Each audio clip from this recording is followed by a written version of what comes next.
Good evening, ladies and gentlemen. It's your host, Raul Infante. We're taking Dish Sports here with my co-host, Alexis Diaz. What's going on, guys? What's going on? Hey, so don't forget, we're not only the guys that watch these sports, but we analyze them. So tonight, we're going to start off with our Boston Celtics and specifically their last game before Philadelphia against the Denver Nuggets. Go ahead.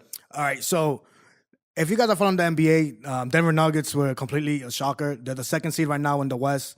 Arguably, probably the best team in all of basketball next to Milwaukee, I personally think.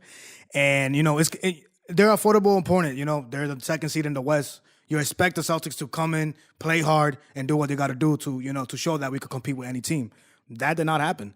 And it was one of those things where Denver came, they punched us in the mouth right in the beginning of the game, and they just kept on. They kept on.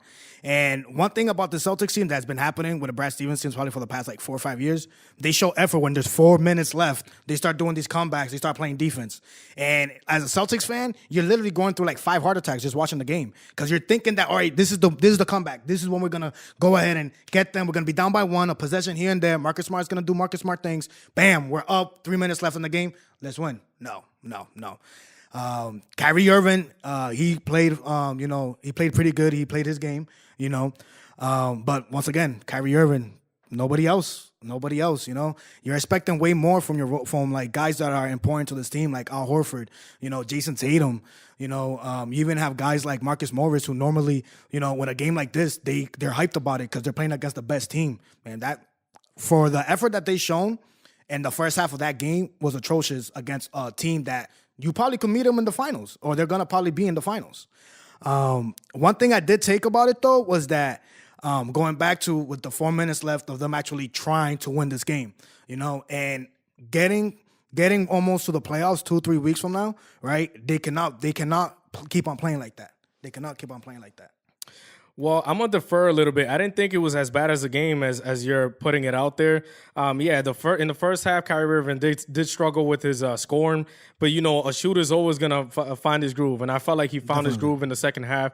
The Celtics at one point were up by 6. They ended up finishing the quarter in an odd way. That Brad Stevens timeout and then Marcus Morris launching it out of bounds on the other side. He's no Tom Brady. What he ended up doing was turning it over, and then Denver ended up making that 3 with 1.1 seconds left. That gave him momentum in the fourth quarter.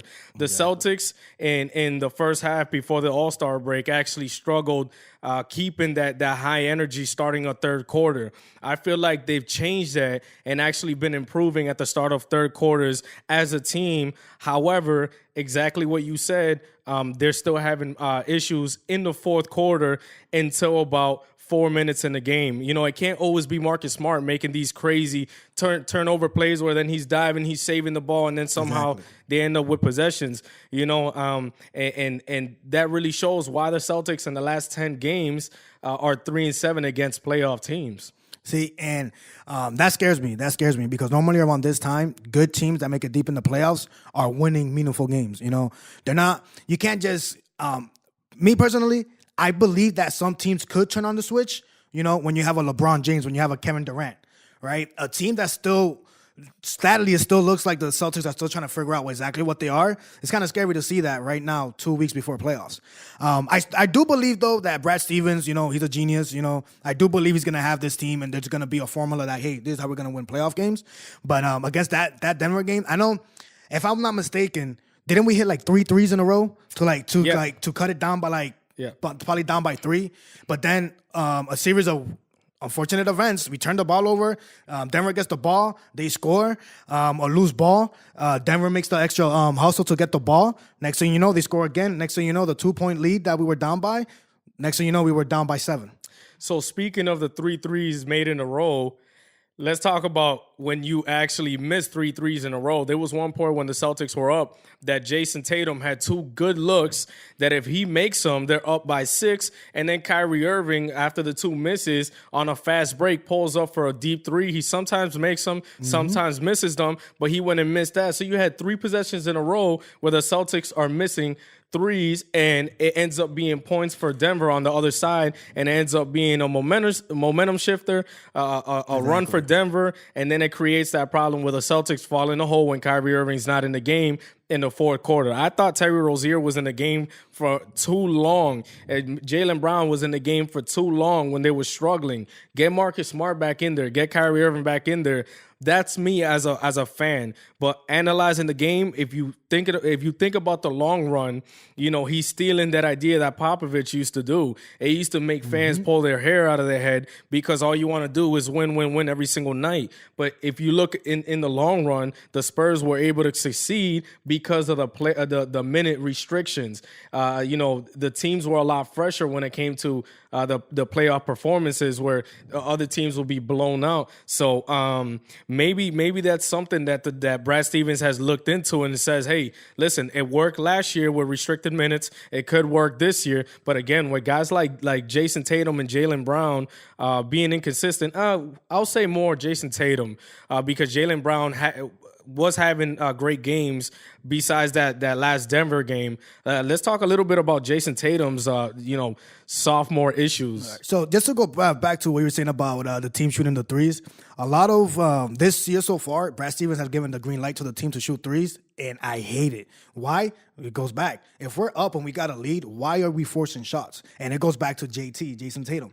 Last year, he killed it. Arguably, he was the top 3 rookie, with Donovan Mitchell and Ben Simmons. The playoffs, he showed up. I'm hoping that this year he repeats what he did last year and we get playoff Jason Tatum. That would be phenomenal because he is not playing like the Jason Tatum that we have been seeing. And I read this stat a couple of days ago, and I was laughing. Could you believe that Giannis has more threes since January than Jason Tatum? Could you believe that? Giannis has made more 3-point field goals than Jason Tatum. That's sad. That's actually really sad because you had Jason Tatum, who was literally your go-to scorer, dropping 20, 25 a game, and this guy is struggling, and that's not what you want to see. He led the field goal percentage in the NBA for threes made as a rookie before the All-Star break last year. I think we're 46%. So that stat right there is extremely mind-boggling. But again, we're going to need a guy like that. A player like Paul Pierce that I compare him to has been coming out saying that players like Jason Tatum, to find their groove, should start off, with just shooting layups, take it to the hoop. Even Tommy Heinsohn all the time. Hey, let's get some layups. Let's stop shooting so many threes. That's why I like when Marcus Smart is on the court because he plays from in out. He's not just looking for the three. He's looking for the simple shot most of the time. A guy like Jason Tatum, he has great handles. He's not fast, but he has a good first step move. So, even with that first step move, even if he's not able to get the layup off, he has a great elbow shot that just could create confidence, especially expanding the court. But if he's just pulling threes, he's not going to be confident to do anything, especially drive to the hoop. And especially when they're playing against a team like Denver that has a great center, one of the best in the league. Luckily, we have a center of our own, not Aaron Baines, but whatever, we'll say Al Horford, that he shows up. When the Celtics play strong centers, cough, cough, like Joel Embiid, he shows up and he balls every single game. Uncle Al. Absolutely. And listen, if the Celtics would have had maybe a strong run these last 10 games, it could have been different. Milwaukee and Toronto are 6-4 the last 10 games, along with the Celtics. So the standings don't change that much. Philly is not much different. They're 7-3. And one of the biggest differeces that I've seen from this season and last season is the winning streaks. The Celtics have not had any winning streaks. They've had, 8-2s out of 10 games. But if you notice last year, the swagger was high, extremely high, because a simple thing like, Gordon Hayward going out and everybody thinks, the Celtics are done for the year after 5 minutes in the regular season. They go out there and win 17 games in a row. In the second half, they win more than 10 games in a row. And this season, I haven't seen that. See, and what scares me, though, right now is, back to what you're saying about the streaks, is that good teams that make a deep playoff run have winning streaks, have winning streaks. And that's one thing that scares me about this team is that any given night, I feel like the Celtics are hitting the shots, playing great. Brad Stevens coaching, drawing up perfect plays. We could be any team in the NBA. But the thing about it is being consistent, and that's what the Celtics have not been, is consistent. And that's one thing that scares me about right now in the heading to the playoffs is the consistency from the team. Like right now with the playoff seeding, right now it's number 1 is Milwaukee, number 2 Toronto, number 3 Philly, number 4 Indy, number 5 the Celtics. The Celtics could have been in the number 3 if they would have been winning games that they had to win, you know? And right now, one thing that scares me the most is that I feel like Brad Stevens still doesn't know the minute rotations with the guys off the bench. And that what scares me. Like, Jaylen Brown has a phenomenal, he's been playing phenomenal recently. He's been picking it up, coming off the bench, playing really good. Yeah. And I want to see how Brad Stevens manages the minutes coming into the playoffs. Right now, the only 2 starters from the Celtics that has been averaging more than 30 minutes has been Kyrie Irving and Jason Tatum. And Kyrie Irving has missed how much, like 10, 12 games this year? Resting and stuff like that. Exactly. And I could already see the majority of the starters playing a good 30, 35 minutes easily per game once the playoffs come. Hopefully that's beneficial for the team. Guys, take this time to like, subscribe, and comment. And don't forget to hit that bell button for more notifications. All right, guys. So the last thing that we left off was in regards to the minute restrictions that Brad Stevens likes to do to keep the players fresh for the playoffs. One player that has been in a lot of restrictions since the beginning of his career is a man of Kyrie Irving, a man that's not even 30 and has a lot of limitations, whether he was in Cleveland or in the Celtics. Go ahead. See, so ever since Greg Popovich has introduced that technique, I would say, about resting players, only playing meaningful games, not playing back-to-backs, A lot of fans hate that because you know what I'm saying? Like, you're paying to watch these players perform, and give, you're looking for a good time. But at the end of the day, you play the game to win a championship. And I think that method is phenomenal. Because what it's doing is that you're, you're shoving the livestock of the player. Kyrie Irving, if he doesn't do the way he does with the minutes and taking the rest that he does, who knows? His prime will probably be another 2 to 3 years, and probably like about 32, 33, he'll start declining. The way he's been resting and the way these coaches been giving players minutes, you could see a player like Kyrie being 35 and playing like if he's 30. And I actually love the fact that he's taking those rests and those games off and stuff, because I feel like Kyrie Irving in the playoffs, I think he's gonna probably be the 3rd, 4th best player in the whole playoffs, just because he's the best closer with the ball in his hand. He knows how to get his teams riled up for important games, especially now in the playoffs. He hasn't played with the Celtics team in the playoffs. This is his 2nd year with the Celtics. So I think Kyrie's really looking forward for the playoffs, and him resting, taking some time off before the playoffs start is going to be beneficial for him in the long run. And it'll probably give him a good run, He'll probably feel good, play a good close to 40 minutes a game. See, I like the minute limitations, but I don't like the games off. If you notice on the standings, as we discussed earlier, the Celtics are not that far apart from the number 1, 2, 3, 4 teams. We're right there. And there's been way too many games that we've lost against bad competition. Cough, cough. Teams like the Chicago Bulls that we blew up by 40 points. Or losing to ridiculous teams like Phoenix. Phoenix, exactly. Thank you for that. Those are games right there. 2 with Phoenix and then 1 against Chicago, or maybe even 2 out of 3 against Chicago. That those are 4 wins right there that could have put us in a 3 seed, just like you said. Okay. The Celtics lose those games and they might be fresher in the playoffs, but the Celtics have not been a great road team, especially against playoff contenders. So that scares me. And somebody like Kyrie saying, "Oh yeah, I'm gonna take some games off." Excuse me. If Brad Stevens wants to give you those games off, or they're assured wins, those are the only reason why you should be taking those off. Outside of that, stay with your team. We also covered a conversation in regards to not knowing where the players' minutes stand. It's the end of the season, and the Celtics are still struggling to figure out what's the best starting lineup, what's the best team off the bench.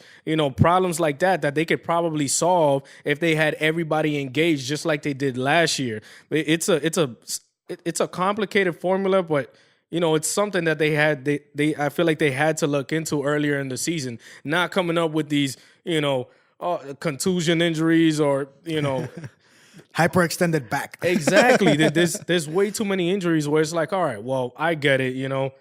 He needs a day off or 2, but games like against Philadelphia, the last time that the Celtics beat Philadelphia, that Gordon Hayward, balled out. Mm-hmm. Kyrie Irving did not play that game, and he was not hurt. He could have came back and played that game. So honestly, I don't like that standard right there.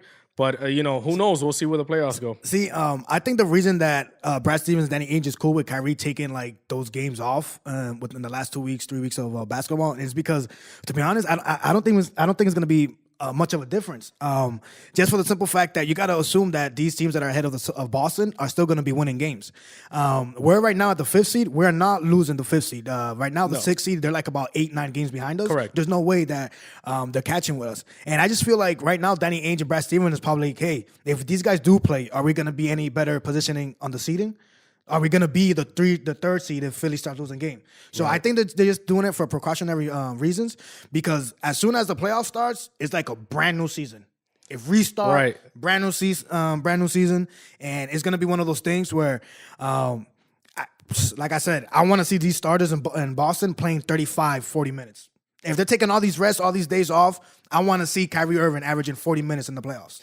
Yeah, I also agree with that, and I would not mind playing a team like the Pacers or a team like the Philadelphia. The Sixers. I'm sorry, guys. The Sixers. The Philadelphia 76ers. I wouldn't mind playing a team like that. We owned them last year. We owned them the year before that. We've owned them this year as well. So exactly. I would not mind playing those guys, especially with Embiid that can't cover a center that could spread the court. So, have at it. That's our take right there with the Boston Celtics. And we're looking forward to the playoffs coming up. Again, we're not only the guys that watch these sports, we analyze them. Here we're Taking This Sports, your host Raul Infante and the co-host Alexis Diaz. Hey guys, appreciate everything. We appreciate everything that you guys do. Hey, if you feel free to comment and write a rebuttal. If you guys agree with us, disagree, let us know. Let us know in the comments below.